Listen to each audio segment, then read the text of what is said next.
This week we have the Feadóg C in the nickel-plated barrel. You can see I've done the blue tack tweak under the Winway as usual. Naturally, I've retuned it a little bit. Feadógs, just like Generations, Waltons, Acorns, tend to come a little too sharp.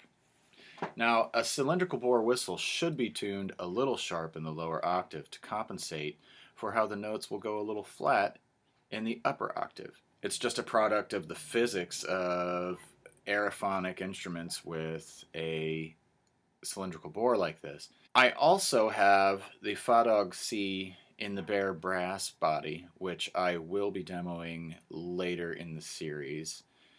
It's interesting because generally I will like a nickel version better than a brass version. But in this case, I'm not particularly overly fond of this one.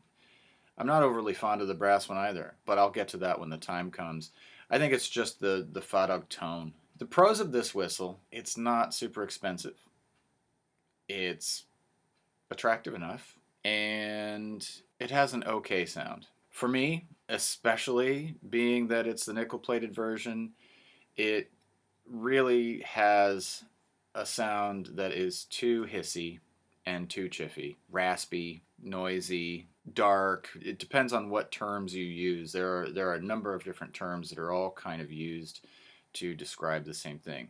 It does not have a very pure tone. It has a more flute-like tone as opposed to a bird-like tone. There are so many different ways to say that it can get very confusing to someone who's not accustomed to discussing whistles and their tones in this way. I've also found this particular whistle to have an enormous air requirement for a C whistle. It was difficult for me just to get through the 3 standard tunes that I open these videos with, especially Rites of Man, because I was running out of air. And that's not a problem I usually have unless I'm playing a bigger, lower whistle. I want to like, but I don't. I think that its counterparts, such as the oak, especially the oak, or even the Walton version. I have a nickel Walton C that works far better for me personally than this whistle does.